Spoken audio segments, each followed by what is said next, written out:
Hello दोस्तों, नमस्कार। दोस्तों, आज हम लोग आपकी पाठ्य पुस्तिका मल्हार के पाठ 10, जिसमें एक बहुत ही सुंदर सी कविता है जिसका शीर्षक है मीरा के पद। आज हम लोग इस कविता को पढ़ेंगे। दोस्तों, इस कविता को पढ़ने से पहले थोड़ा सा इस कवित्री के बारे में जानना जरूरी है। मीरा अर्थात मीराबाई। मीराबाई भक्ति काल की कवित्री है। भक्ति काल इस काल में जितने भी कवि हुए हैं या कवित्री हुई है, उन्होंने मुख्य रूप से भक्ति परक कविताएं लिखी है। और मीराबाई भगवान श्री कृष्ण की बहुत बड़ी कवित्री थी, बहुत बड़ी भक्त थी। और अपनी पूरी कविता उन्होंने भगवान श्री कृष्ण की आराधना करते हुए ही उन्होंने लिखा है। अपनी कविता के माध्यम से वह या तो भगवान श्री कृष्ण के सुंदर से रूपों का वर्णन करती है या फिर भगवान श्री कृष्ण से निवेदन करती है कि मुझे आप अपने पास बुला लीजिए। भगवान श्री कृष्ण की आराधना करते हुए ही उन्होंने यह इस भक्ति परक काव्य को लिखा है। और उनकी सुंदर सी सांवली मूर्तिया का वर्णन भी उन्होंने अपने इस काव्य में किया है। तो अब हम लोग मीराबाई के इस पद को पढ़ेंगे और इसके कठिन शब्दों के अर्थ को समझते हुए इसकी संपूर्ण व्याख्या को भी समझेंगे। तो चलिए अब हम लोग इस पद को पढ़ना शुरू करते हैं। बसो मेरे नैनन में नंदलाल, मोहिनी मूर्ति सावरी सूरती, नैना बने विशाल, अधर सुधारस मुरली राजती, उर बैजंती माल, क्षुद्र घंटिका कटितट शोभित, नुपुर शब्द रसाल, मीरा के प्रभु संतन सुखदाई, भक्त वचल गोपाल। दोस्तों, मीराबाई जी कहती है, भगवान श्री कृष्ण की आराधना करते हुए उन्होंने यहाँ पर कहा है, यह निवेदन किया है कि भगवान श्री कृष्ण का जो रूप है वह बहुत ही आकर्षक है, बहुत ही सुंदर है। भगवान श्री कृष्ण के संबंध में वह, हे प्रभु भगवान श्री कृष्ण, आप बसो। कहाँ बसो? मेरे नैनन में नंदलाल। नंदलाल आप जानते हैं भगवान श्री कृष्ण के पिता दो हैं, एक नंद बाबा है, दूसरे वसुदेव है। तो नंद बाबा के यह पुत्र है, इसलिए उन्हें नंदलाल कहा जाता है। तो नंदलाल से कहती है, आप बसिए कहाँ? तो मेरे नैनन में, मेरे आंखों में बसिए। मोहिनी मूर्ति सावरी सूरती, आपकी जो मोहिनी वह क्यों है? क्योंकि आपकी बड़ी बड़ी आंखें हैं। विशाल का अर्थ होता है बड़ा बड़ा। आपकी बड़ी बड़ी आंखें हैं और सांवले सूरती, आप श्री कृष्ण सांवले रंग के थे, इसलिए उनको सांवले सूरती कहा जाता है। वो सांवले सूरती है क्योंकि वो सांवले रंग के थे। और उसकी इतनी सुंदर मूर्ति होने के कारण, उनका इतना सुंदर चेहरा होने के कारण वह मोहिनी है, मतलब मन को मोहने वाले हैं। उनकी आंखें बहुत बड़ी बड़ी है, विशाल है और वह सांवले रंग के हैं। और उनके मुख की जो मूर्ति है, उनके मुख की जो दिग्दर्शन है, जिस तरीके से उनका मुख दिखाई देता है, वह मन को मोहने वाला है। अधर सुधारस मुरली राजती, उर बैजंती माल। अधर, अधर का अर्थ होता है होठ। अधर का अर्थ होता है होठ, सुधा का अर्थ होता है अमृत, राजती का अर्थ होता है सुशोभित, उर का अर्थ होता है हृदय, बैजंती माल, बैजंती फूल की माला। तो अधर सुधारस मुरली राजती, उनके होठों पर जो वह मुरली रखते हैं वह इतना शोभायमान है कि उसके कुछ कहा नहीं जा सकता। वह बड़ा ही सुंदर लगता है देखने में। और जब वो मुरली बजाते हैं तो उससे सुधा रस निकलता है, अमृत निकलता है। बस कानों को सुनकर ऐसा लगता है जैसे नया जीवन मिल गया हो। और उर बैजंती माल, उनके हृदय पर बैजंती फूल की माला लटकती रहती है। दोस्तों, जब हम लोग गले में माला पहनते हैं तो उसकी जो लंबाई होती है वह हमारे हृदय तक आती है। तो उनके हृदय पर बैजंती फूल की मालाएं लटकती रहती है। क्षुद्र घंटिका कटितट शोभित, नुपुर शब्द रसा। क्षुद्र घंटिका कटितट शोभित, नुपुर शब्द रसाल। मीराबाई जी कहती है कि कटितट का अर्थ होता है कमर, शोभित का अर्थ होता है शोभायमान, क्षुद्र घंटिका मतलब उनके कमरबंद। उनके कमर में जो घंटी के साथ कमरबंद बंधी हुई है वो बहुत ही शोभायमान है, वो सुशोभित हो रही है, बहुत ही सुंदर लग रही है।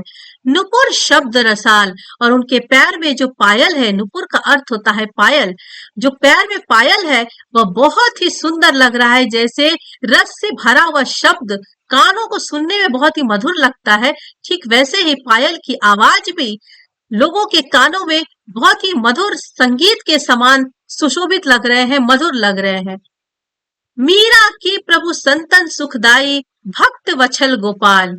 मीराबाई जी अंत में कहती है कि मीरा के जो प्रभु है मतलब भगवान श्री कृष्ण, वो संतन सुखदाई है। संतन का अर्थ होता है साधु संत, सुखदाई का अर्थ होता है सुख देने वाले। मीरा के प्रभु भगवान श्री कृष्ण साधु संतों को सुख देने वाले हैं। और भक्त वत्सल गोपाल, और हमारे गिरधर गोपाल भक्त वत्सल है, मतलब भक्त की रक्षा करने वाले हैं। प्यारे दोस्तों, इस काव्य पंक्ति में मीरा ने भगवान श्री कृष्ण के मोहिनी मूरत का वर्णन करते हुए उनको साधु संतों को सुख देने वाला और भक्तों के ऊपर कृपा करने वाला बताया है। अब हम लोग दूसरा पद पढ़ेंगे। दूसरे पद में मीराबाई जी गान करती है, बरसे बदरिया सावन की मन भावन की, सावन में उमग्यो मेरो मनवा, भनक सुनी हरि आवन की, उमड़ घुमड़ चहु दिस से आया, दामिन दम के झर लावन की, नन्ही नन्ही बूंदन मेहा बरसे, शीतल पवन सुहावन की, मीरा के प्रभु गिरधर नागर, आनंद मंगल गावन की। प्यारे बच्चों, इस पद में मीराबाई जी ने भगवान श्री कृष्ण के आगमन की आशा से भरकर उमंग में उनकी प्रतीक्षा कर रही है, और जो कुछ भी उनको दृश्य दिखाई देता है वह सबको वो भगवान श्री कृष्ण के आगमन से जोड़ती है कि वह आने वाले हैं, तभी इस तरह का माहौल है, और वो बड़ी बेसब्री से भगवान श्री कृष्ण की प्रतीक्षा कर रही है। मीराबाई जी कहती है, बरसे बदरिया सावन की, सावन का महीना है और सावन के महीने में बारिश बहुत होती है, तो आसमान में बादल छाए हैं और वह बरसना स्टार्ट कर दिया। तो सावन के महीने में वर्षा बादल बरसना स्टार्ट किया, शुरू कर चुका है। तो सावन की मन भावन की, सावन के महीने की इस तरह की वर्षा मन को भाने वाली होती है। भावन का अर्थ होता है भाने वाली। तो इस तरीके से सावन के महीने में बरसने वाली जो वर्षा होती है वो मन को भाने वाली होती है। सावन में उमग्यो मेरो मनवा, मेरो मनवा का अर्थ होता है मेरा मन। सावन में मेरा मन, सावन के महीने में मेरा मन उमग्यो मतलब उमंग से भर जाता है। क्यों? इस तरह का माहौल देखकर, सावन के महीने में बारिश के कारण जो चारों तरफ सुंदरता की लहर दौड़ जाती है, वह देखकर मेरा मन उमंग से भर जाता है। और यह उमंग क्यों है? भनक सुनी हरि आवन की, हरि का अर्थ होता है भगवान श्री कृष्ण, क्योंकि उनको ऐसा भनक लगता है कि यह सारा जो दृश्य हुआ है ये भगवान हरि के आवन की मतलब उनके आने की स्वागत में, उनके आने के कारण, उनके आगमन की खुशी में प्रकृति ने यह सारा सजावट किया है, और उनके आने के कारण, उनके स्वागत में यह सारे दृश्य प्रकृति ने सजाए हैं। उमड़ घुमड़ चहु दिस से आया, उमड़ घुमड़ कर, चाहू मतलब चारों, दिश मतलब दिशा, उमड़ घुमड़ कर चारों दिशा से आया है। कौन? दामिनी दम के झर लावन की, दामिनी का अर्थ होता है बिजली, दम का अर्थ होता है चमक।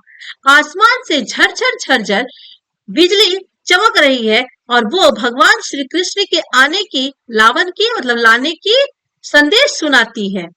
नन्ही नन्ही बूंदन मेहा बरसे, मेहा का अर्थ होता है मेघ, नन्ही नन्ही छोटी छोटी बूंद मेघ बरसाना स्टार्ट कर दी है, शुरू कर दी है।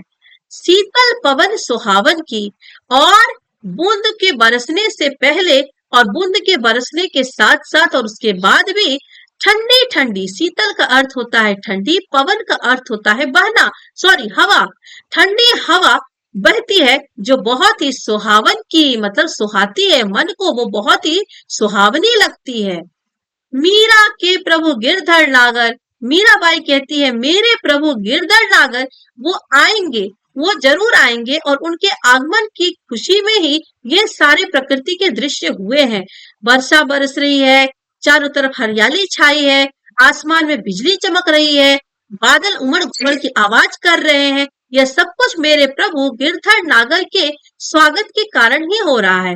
आनंद मंगल गावन की, और मैं अपने प्रभु गिरधर नागर के आगमन के लिए उनके स्वागत में आनंद मंगल का गीत गाने वाली हूँ, और इसलिए मैं गीत की रचना कर रही हूँ कि मैं अपने भगवान भगवान श्री कृष्ण को आनंद के मंगल गान सुनाऊंगी। तो दोस्तों, यह जो पद है वह मीराबाई जी द्वारा रचित है। मीराबाई जी की चित्र आप यहाँ देख रहे हैं।